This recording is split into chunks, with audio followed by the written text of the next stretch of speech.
जैसा आप पिछले कुछ दिनों से देख रहे हैं कि भारतीय जनता पार्टी की सरकार धड़ाधड़ झूठ बोलती जा रही है, धड़ाधड़ झूठी घोषणाएं कर रही थी। चुनाव आचार संहिता लगने के बाद भी चुनाव आचार संहिता की धज्जियां उड़ाने से माने नहीं। 86 अफसरों के तबादले इन्होंने कर दिए। इसका मतलब साम दाम दंड भेद भारतीय जनता पार्टी हर तरीका अपना करके किसी भी तरीके से चुनाव में बने रहना चाहती है, लेकिन हालत बहुत खराब है भारतीय जनता पार्टी की। और आज के दिन में सारे भारतीय जनता पार्टी के कार्यकर्ता, सारे समर्थक इस बात को लेकर के नाराज हैं कि चुनाव से ठीक पहले भारतीय जनता पार्टी ने हरियाणा के लोगों से झूठ बोला। मैं एक और उदाहरण आपके सामने रख रहा हूं कि किस तरीके से भारतीय जनता पार्टी ने न सिर्फ 1,20,000 युवाओं के साथ धोखा किया, उनको पक्की नौकरी करेंगे ये कह करके वो जो रूल्स रेगुलेशन बनाने थे, नोटिफाई करने थे, वो तक नहीं किया चुनाव अनाउंस होने से पहले।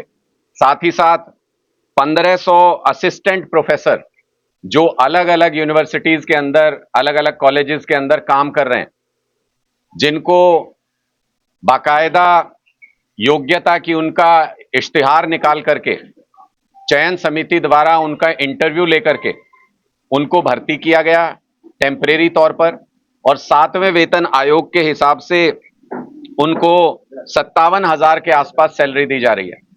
ये लोग काफी समय से 2 साल से 12 साल हो गए हैं इनको काम करते हुए।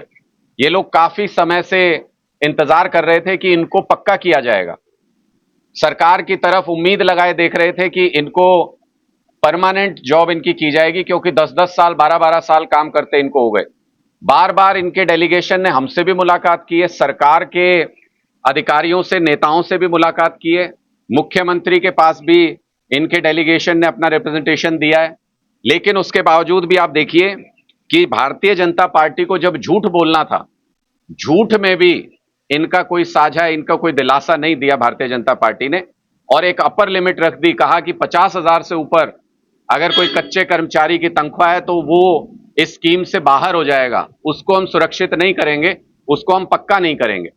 इन सारे के सारे 1500 असिस्टेंट प्रोफेसर के साथ ये धोखा है, सिर्फ इसलिए कि उनकी सैलरी 50,000 से ऊपर है, वो सरकार के लिए सस्ता लेबर नहीं है, सिर्फ इसलिए उनको पक्का ना करना, ये उनके साथ धोखा है। और 1,20,000 लोगों के साथ भी भारतीय जनता पार्टी की सरकार ने धोखा किया है। ये कहा कि HKRN में जिसको 5 साल हो गए उसको पक्का कर देंगे। मैंने उसी दिन मुख्यमंत्री नायब सिंह जी को चुनौती दी थी कि पूरे हरियाणा के अंदर एक ऐसा कर्मचारी ढूंढ के दिखाइए जो HKRN में जिसको 5 साल हो गए हो। इतना सफेद झूठ, वोट के लिए चुनाव से पहले इतना सफेद झूठ, लेकिन ये पूरा झूठ अब लोगों के सामने एक्सपोज हो चुका है। लोग सजा देने के लिए तैयार हैं। और जिस तरीके से नायब सिंह जी ने अपने कार्यकर्ताओं को भी धोखे में रखा कि चुनाव तय समय पे होगा और उसी दिन घोषणा हो जाती है चुनाव की, जिस तरीके से कार्यकर्ताओं को विश्वास में नहीं लिया जाता है, उससे भारतीय जनता पार्टी में भी जबरदस्त नाराजगी कार्यकर्ताओं और नेताओं के अंदर है। मेरे साथ आज कुलवंत व्यास जी मौजूद हैं, जींद से युवा जिला उप प्रधान है भारतीय जनता पार्टी के। आज ये आम आदमी पार्टी की विचारधारा से सहमत होकर के आम आदमी पार्टी का हिस्सा बन रहे हैं। और क्यों भारतीय जनता पार्टी से नाराज हैं, क्यों भारतीय जनता पार्टी से कार्यकर्ता छोड़ छोड़ करके जा रहे हैं, इसके बारे में मैं निवेदन करूंगा कि कुलवंत व्यास जी खुद इस डिटेल में बताएं कि कैसे भारतीय जनता पार्टी के बनिस्बत आज वो आम आदमी पार्टी में शामिल हो रहे हैं, नीतियों में क्या फर्क है। जैसा कि आज भाई अनुराग डांडा जी ने बताया है कि हम बीजेपी छोड़ के कांग्रेस, ये आम आदमी पार्टी की जो नीतियों में विश्वास करके आम आदमी पार्टी ज्वाइन कर रहे हैं। आम आदमी पार्टी की नीतियों में विश्वास हमारा बहुत पहले से है। मेरे पिताजी गांव दनौरी के पहले ऐसे व्यक्ति हैं जिन्होंने केजरीवाल जी के कहने पर पहला वोट अपना नोटा पे डाला था। उसके बाद भी हम बीजेपी पार्टी से जुड़े रहे, क्योंकि हमारे दिमाग में एक चीज पर रखी थी कि ये हिंदुओं की पार्टी है। जय श्री राम, जय श्री राम। हमें तो अब पता चला, जब से हमने होश संभाला है, राम राम तो हम बचपन से ही बोलते आ रहे हैं, ऐसी तो कोई नई चीज थी नहीं। लेकिन चलो वो तो एक धार्मिक मामला है, बीजेपी पार्टी उसका फायदा उठाती रही है। लेकिन उसके साथ साथ मैं बीजेपी पार्टी के उन कार्यकर्ताओं को जो युवा मोर्चा में हमारे साथ कार्य करते रहे हैं, और जो ये कहते रहे हैं कि बीजेपी पार्टी अपने लिए कुछ नहीं कर रही है, ना रोजगार का विषय था उनका, रोजगार के विषय में एक भी व्यक्ति जो बीजेपी पार्टी से जुड़ा हुआ है, कोई भी कार्यकर्ता ये नहीं कह सकता कि भी मैंने अपना एक आदमी कोई सफाई कर्मचारी लगवा दिया। 10-12 साल से पार्टी में धक्के भी खाने लग रहे हैं और इसके साथ साथ देख रहे हैं। लेकिन मैं उनको ये कहना चाहता हूँ, यदि उनके अंदर जरा सी भी कोई मानवता के प्रति, कोई देश के प्रति, कोई अपने गांव के प्रति या किसी समाज के प्रति वो अपनी कोई जिम्मेवारी सोचता है, तो मेरे हिसाब से उनको बीजेपी पार्टी छोड़ देनी चाहिए। नायब सैनी ने घोषणा की थी कि किसानों के खातों में 525 करोड़ रुपए डाल देंगे, लेकिन आज देखिए, थोड़ी देर पहले फैसले में मैं ये कह रहा हूं कि अगर आए भी हों तो मैं तो साफ तौर पे ये कहना चाहता हूं कि अगर नायब सिंह जी को ये लगता है, एक मैं टीवी पे सुन रहा था, वो कह रहे थे मैं भी किसान का बेटा हूं। किसान का बेटा होके भी अगर उनको ये गलत फहमी है कि किसान के जमीर को 2,000 रुपए से खरीद सकते हैं, तो लानत है उनकी सोच पे। जिस दिन इन्होंने सड़क के ऊपर 750 किसानों की शहादत ली थी, उस दिन इनको किसान याद नहीं आए। अब ये चुनाव से ठीक पहले कह रहे हैं 24 फसलों पे एमएसपी दे देंगे, पहले इनको ये एमएसपी याद नहीं आया। चुनाव जल्दी क्यों करा रहे हैं? सीजन आने वाला है, मंडी में फसल जाएगी तो पता चल जाएगा, पोल खुल जाएगी कि एमएसपी तो दे नहीं रहे, 500 600 रुपए कम में किसानों को अपना अनाज बेचना पड़ रहा है। वो पोल ना खुल जाए इसलिए 15 दिन पहले चुनाव करा रहे हैं। इनको क्या लगता है कि लोगों को ये बातें समझ में नहीं आती? अगर इनको लगता है कि 2,000 रुपए में किसान का जमीर खरीदा जा सकता है, तो मैं तो ये कहूंगा कि किसानों को मुबारकबाद दूंगा जिनके अकाउंट में 2,000 रुपए पहुंच गए। चुनाव में भी इनके पास बहुत पैसा है, चुनाव में भी पैसा देने के लिए आएंगे। एक पैसा मत छोड़ना, इनसे पैसा ले लेना, सारा का सारा हमारा ही लूटा हुआ है, और वोट झाड़ू पे डाल देना। अनुराग जी एक कहाँ एक से करके। दावा ठोक रहे हैं?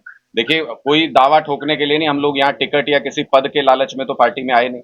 हमारा तो एक लक्ष्य है कि हरियाणा के अंदर आम आदमी पार्टी की सरकार बनानी है। पार्टी का जहां से जो आदेश होगा वो हम पूरा करेंगे।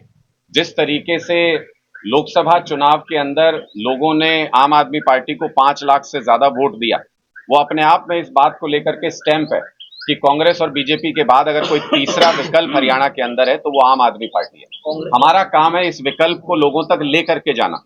हमारा काम है लोगों को ये बताना कि कुएं और खाई के बीच में इस बार एक पगडंडी भी है। लोग ये कहते थे एक तरफ कुआं है एक तरफ खाई है, या तो कुएं में गिर जाओ कांग्रेस को वोट देके, या खाई में गिर जाओ बीजेपी को वोट देके। हम ये कह रहे हैं भाई, कुएं और खाई के बीच में इस बार एक पगडंडी है जो सुनहरे हरियाणा की तरफ जाती है, जो सीधे आम आदमी पार्टी की तरफ आती है। हमने विकल्प लोगों के सामने रख दिया।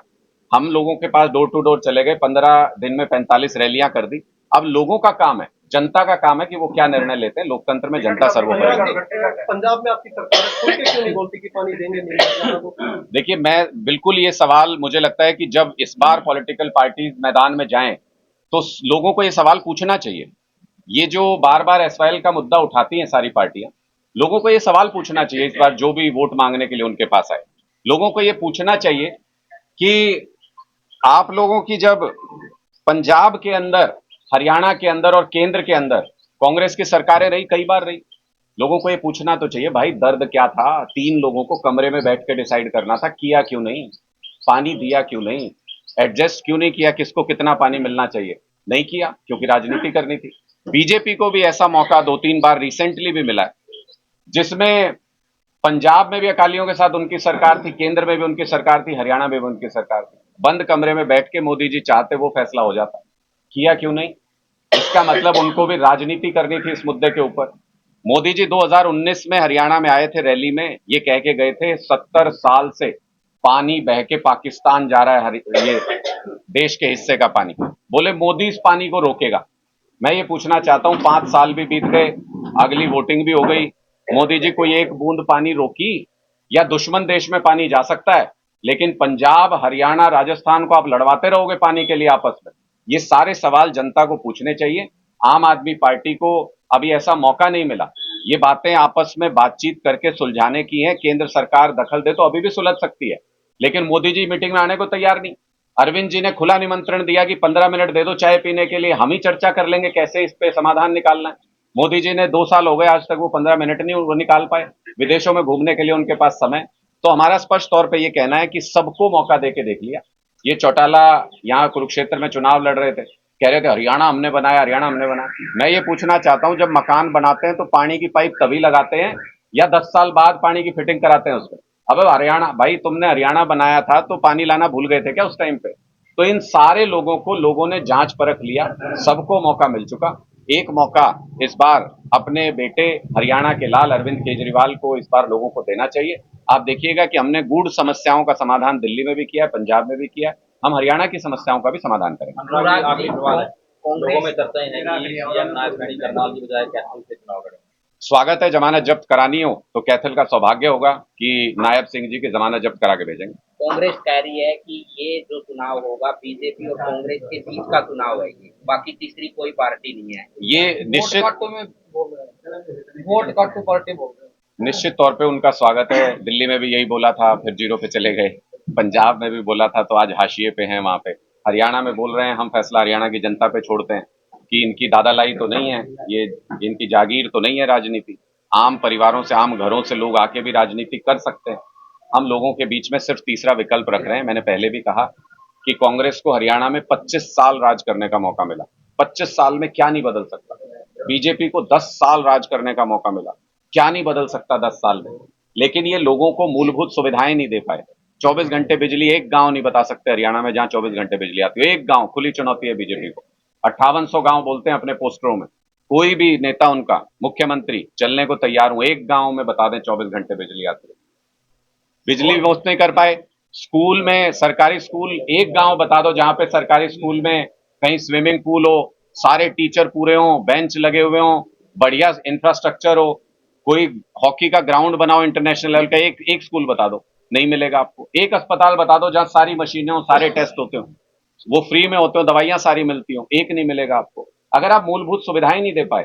कलायत कैथल में तो ये हाल है, यहाँ तो गांव में पीने का पानी नहीं है, जहरीला पानी पीने को मजबूर है लोग। पानी पी पी के बीमार हो रहे हैं लोग, पीने का पानी नहीं दे पाए घरों में। तो अगर 25 साल और 10 साल में आप ये मूलभूत सुविधाएं नहीं दे पाए और फिर कहते हो कि लोगों के पास विकल्प नहीं है, कह रहे हैं कि कुआं है या खाई है, बस दो ही विकल्प है, या तो कुएं में गिर जाओ या खाई में गिर जाओ। आप लोग ये सोचते रहिए कि दो ही विकल्प हैं। आम आदमी पार्टी ने लोगों के सामने तीसरा विकल्प रख दिया है। अपनी सरकार बनाइए, अपने बच्चों के लिए सारी मूलभूत सुविधाएं आम आदमी पार्टी की सरकार में लाइए।